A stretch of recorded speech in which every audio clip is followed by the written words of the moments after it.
Taupiri te moanga, Waikato te awa, ko Marilyn tēnei, kia ora. As you've heard, when I was very young, I was elected to the New Zealand Parliament. And at that age, you learn mostly by listening to others' stories.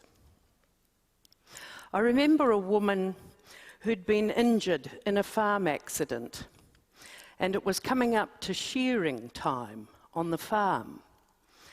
And she had to be replaced by a shepherd, by a rousey in the wool shed, and of course, there was still someone needed to manage the household and to prepare the food for the shearing gangs. And her mother came to help with that. But the family got no compensation for the mother because that's what mothers and family members are supposed to do. One year, a company called Gold Mines New Zealand applied for a prospecting license on our beautiful Mount Pirongia. It is a mountain full of extraordinary ecosystems, of virgin native forests. It produced oxygen, it was a carbon sink, it was a home for endangered species and for pollinating species in the farmland around. And the mining company put up this great economic prospectus that was about how much money could be made from mining our mountain, about all the growth and development that would show in New Zealand's budgetary forecasts. And we were just left with the language of all that we valued about our mountain. Fortunately, we stopped. And then I remembered a woman who had 3 children under 5, who was caring for our elderly parents, and nobody seemed to think that at some stage she might actually need some assistance with childcare because she wasn't in the paid workforce. And there began to be a pattern in all of these stories I was being told. And I started to ask enough questions to try and track to the core of this pattern of values that was part of all of these stories. And I found it in an economic formula called the gross domestic product, or the GDP. Most of you will have heard of it. Many of you won't have any idea what it actually means. The rules were drawn up by Western educated men in 1953. They established a boundary of production in drawing up these rules. What they were keen to measure was everything that involved a market transaction. So on one side of the boundary, everything where there was a market exchange was counted. It doesn't matter whether the exchange is legal or illegal. Market exchange and the illegal trade in armaments, musicians, drugs, endangered species, trafficking of people, all of this is great for growth, and it all counts. On the other side of the boundary of production, there was this extraordinary phrase in the rules that the work done by the people they called non-primary producers was, quote, of little or no value. So I thought, let's see how many non-primary producers we have here today. So in the last week or so, how many of you have transported members of your household or their goods without payment? How many of you have done a bit of cleaning, a bit of vacuuming, a bit of sweeping, a bit of tidying up the kitchen? Yeah. How about going shopping for members of the household? Preparing food, cleaning up afterwards, laundry, ironing.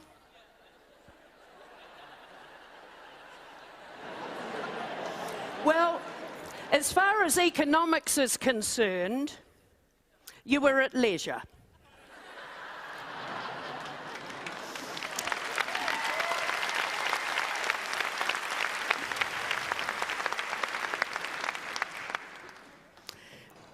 Now, how about the women who have been pregnant and who have had children? Yes? Now, I really hate to tell you this because it might well have been hard labour, but at that moment you were unproductive.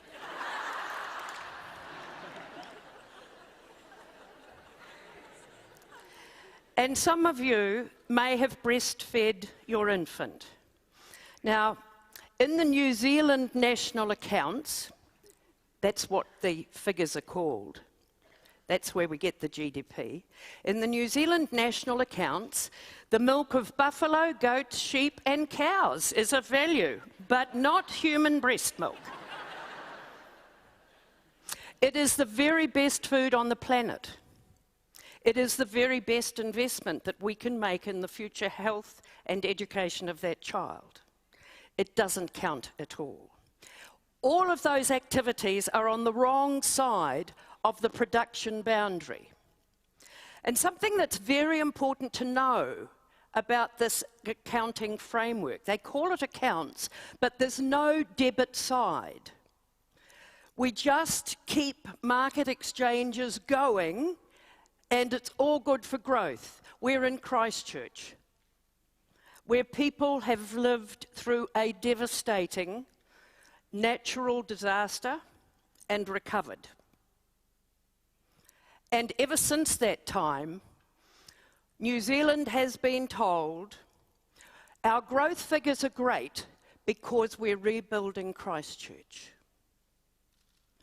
Nothing was ever lost from the national accounting framework because of the loss of lives, the loss of land, the loss of buildings, the loss of special spaces. Now, it might also be becoming obvious to you that this boundary of production works in terms of our environment. When we're mining it, when we're deforesting, when we're deleting our environment, when we're fishing out our marine resources, legal or illegal, as long as market is exchanged, it's all good for growth. To leave our natural environment alone, to sustain it, to protect it, is apparently worth nothing. Now, how and what can we do about this? Well, I wrote first about it 30 years ago. Then in 2008, after the global financial crisis, President Sarkozy of France asked three men who had all won Nobel Prizes in economics, Sen, Fitoussi and Stiglitz, to discover what I'd written about 30 years ago.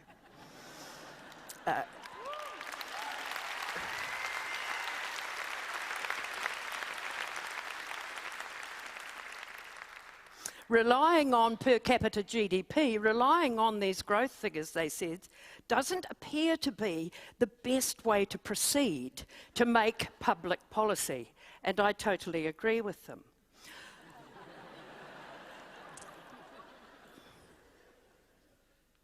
One of the things that you notice about these rules, they are revised, 1968, they were revised 1993, 2008, is that the revisions are mostly done by statisticians, and the statisticians do know what is wrong with their data. But hardly any of the economists ever stop to ask that same question. So in 2019, the GDP is in even worse shape. You see, to measure GDP, you have to assume that some kind of production or service delivery or consumption occurs inside a nation state, and you know where that is. But trillions of dollars are circling the globe in many parts from our Googles, our Facebooks, our Twitters, siphoned through a number of tax shelters, so that when we click on our computer and go to download some software, we don't know where it was produced. And frankly, no one knows where we are as we're consuming it either. These tax-free havens distort the GDP to such an extent that about 3 years ago, Europe looked askance at Ireland and said, "We don't think you're reporting correctly." And in the next year, their GDP went up 35%. Now, all that work that you're doing, when you were at leisure and unproductive, we can measure this, and we can measure this in time use surveys. When we look at the amount of time that's taken in the unpaid sector, what we find is that in almost every country where I've ever seen the data, it is the single largest sector of the nation's economy. In the last 3 years, for example, the UK statistician has declared that all of that unpaid work is the equivalent of all manufacturing and all retailing in the UK. In Australia, the single largest sector of Australia's economy is unpaid childcare. And the second largest sector is all the rest of the unpaid work, before banking and insurance and financial intermediation services clock in at the largest part of the market sector. Just last year, the Premier of the Victoria state of Australia declared that half of that state GDP was in fact the value of all the unpaid work. Now, as a policymaker, you cannot make good policy if the single largest sector of your nation's economy is not visible. You can't presume to know where the needs are. You can't locate time poverty.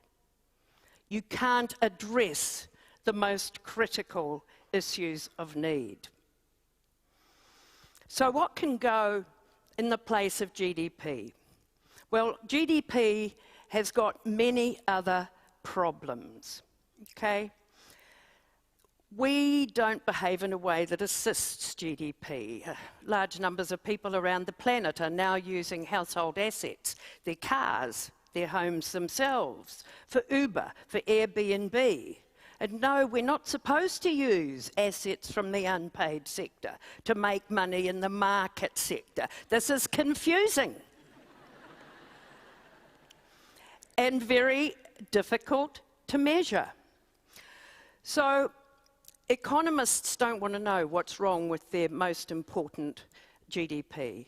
And I think they've got so many problems, they can just move off to a quiet corner and continue to publish that and not come anywhere near the rest of us with this talk of capitals and natural assets and other ways in which to colonize the rest of our lives, the kind of lives Mananui was talking about just before me. I think time use is the most important indicator going forward. Every one of us has exactly the same amount of it. If there are going to be critical issues as we move forward, we need a solid database, because whatever we change away from the GDP, we're going to be stuck with it for about 50 years. And we need something that's solid and immutable and that everybody understands. Because if I put time use data in front of you, you'll immediately start nodding. You'll immediately start recognizing what it means. And honestly, if I put the GDP data in front of you, a lot of you would prefer to leave for morning tea. We also need to be looking at the quality of our environment. As every year goes past, we get much better at measuring the devastation of it, of measuring how little we protect anymore. And yet, with climate change, we don't all have to be scientists to see, to feel, to know what is happening to our beautiful planet. We need, in this country, the paramountcy of what we can learn from kaitiakitanga, from whanangatanga, from what Māori who have been here for centuries can teach us. When you're in Parliament and you're not in an economist's frame of mind, you make decisions across a range of data. You look at the trade-offs. You think deeply about implications way beyond whether or not GDP is up or down. Economists want to turn everything into a monetary exchange, even time use data, so that they can carry on trying to decide whether GDP is up or down. That's not a great way to go. And others have said to me, Marilyn, why don't you just work on a system that includes all the unpaid work and the pregnancy and the birth and the lactation in the GDP? There's a very important moral and ethical answer to that, and it is that I do not want the most valuable things on earth, the things I treasure, sitting in an accounting framework that thinks that war is great for growth.